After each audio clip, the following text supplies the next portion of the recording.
Hey guys, Mike in the Woods here. So, one of the main things I like to explore on this channel is going on adventures on my electric skateboard. Whether you could do 50 kilometers on a single charge, like with my board, or only 15 kilometers with an off-the-shelf electric scooter. If you can string together enough charging stops, you can piece together a complete route for a backpacking trip on whatever electric rideable you own. And that can span from just a few days to a few months or even longer. And all it takes is some planning to know where your charging stops are all along the route. So a quick reminder to subscribe if you're new to the channel, and let's take a look at that more in depth.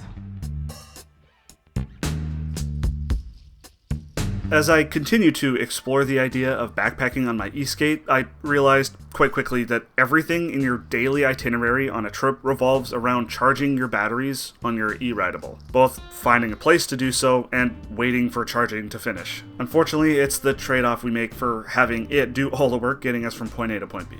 So with that as the centerpiece of your daily itinerary on these trips, I came up with the idea of breaking down the entire route into sections called legs. The idea is to make the destination of each leg a charging stop, with each leg being no more than the range of your electric rideable on a single charge. For example, with my DIY electric skateboard, I can do 50 kilometer legs since I have almost 1 kilowatt hour of battery for it. With my Super 73, I can do 25 kilometers on a single charge, and with my 9-bot Max Lite, I can do around 20. This lets you break down your entire route into more manageable chunks that you can focus on one at a time, both while planning out your route and while actually out on the trip.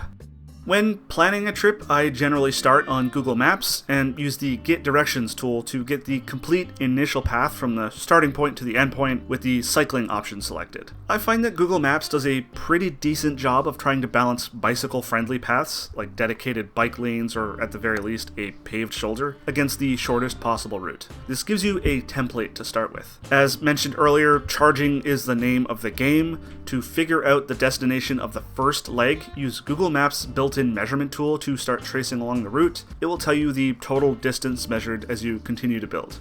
As you trace this out and measure, look for places along the route that might be good candidates for charging up at. I did a whole video on this, link up at the top of the screen if you want something more in depth, but my usual go-tos are grocery stores, community centers, coffee shops, and other public buildings that might have an outlet on the exterior. Look for something around your target leg length, but it's okay if you need to stop a little bit short if it gives you more options for charging and other nearby amenities. More on that in a minute. So if you can go, say, 20 kilometers on a charge, it's okay if you find a good spot to charge that's only, say, 15 kilometers in. It also doesn't have to be directly on the initial route that Google Maps picked out for you. If you see a town or coffee shop or whatever that's a few kilometers off track, that's perfectly fine. Sometimes, especially in really rural sections of your route, potential charging stops might be few and far between, meaning a given leg's distance may exceed your ride's range. If it's reasonable, say 5 kilometers past what your range is, it's not the end of the world. You can hike or bike the last bit of distance, just make sure you're up for the exercise. You can also actively take steps to eke out as much range out of your ride as possible, which I've also done a video on, link up at the top. Once you have a given leg figured out, you use the destination as the starting point to figure out the next leg destination. So on and so forth, chaining them together until you have a complete set of legs that gets you from your trip starting point all the way to your final destination.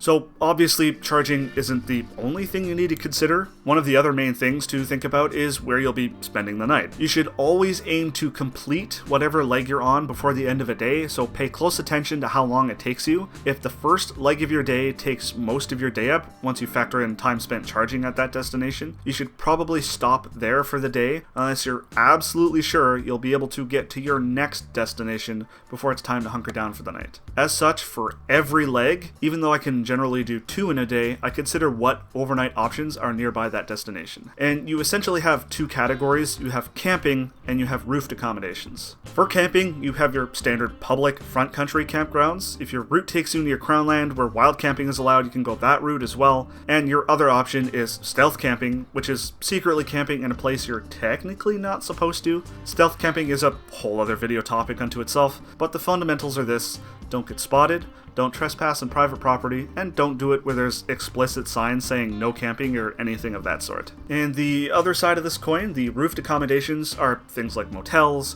hotels, bed and breakfasts, or even nasty, greasy hostels. You can also look into community-driven options via apps like Warm Showers, Airbnb, etc. And as an additional tip, you can use apps like iOverlander and FreeRoam to get an idea of some potential spots around an area as well. I really advise against trying to reserve any of these things beforehand, as you can never be 100% confident you're going to be there on the day specified, and you might be out the money you spent on the reservation. Ask me how I know. Instead, make a list of all possible overnight stays at a given leg destination and sort that out on the day of. Also, keep in mind that some of these options, like public campgrounds and basically all of your roofed accommodations, will also be places to charge.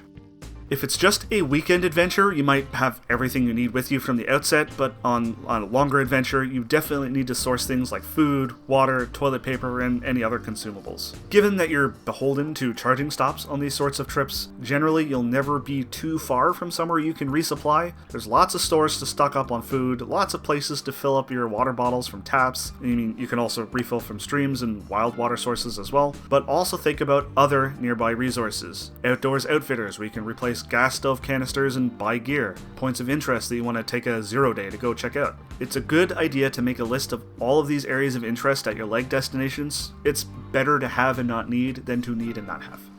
Not all terrain is created equal. 10 kilometers on flat, well-paved bike trails won't hit your battery the same as 10 kilometers on hilly, uneven gravel. Elevation gain is a huge impact to your range. If you're seeing a lot of elevation gain on a given leg, consider pulling back the distance to your next charging stop and picking something a bit closer. But even more importantly than that is the actual makeup of the route itself. Bike routes, as chosen by Google Maps, aren't all paved trails and bike lanes. There can be gravel and dirt trails of varying consistency, or even some gnarly backcountry trails with exposed rock. Knowing what terrain your specific electric rideable can handle is important.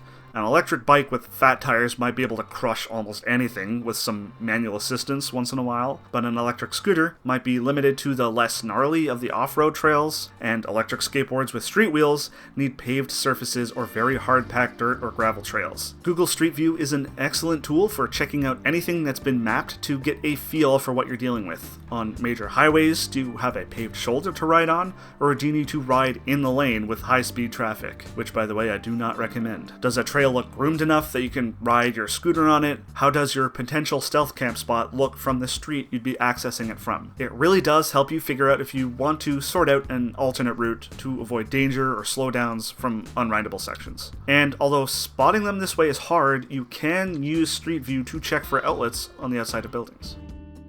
So that's more or less how I plan out all of my backpacking trips and my electric rideables. It's definitely a different ballgame having to plan everything around your charging spots, but that's the trade-off of having your ride do all the heavy lifting. If you've been interested in attempting a trip of your own, hopefully you've found this helpful and it's given you more confidence. It really is a fun and interesting spin on traditional backpacking. I'll link a playlist of all my other eskate backpacking how-to guides at the top of the screen, as well as some Amazon affiliate links in the description for my recommendation for beginner electric rideables and the backpacking gear that I personally use. If you're new to the channel, I combine traditional outdoors experiences with fun, futuristic tech, like backpacking on an electric skateboard. Check out my other videos and consider subscribing if that's your thing. That's it for this one, guys. I'll see you next video.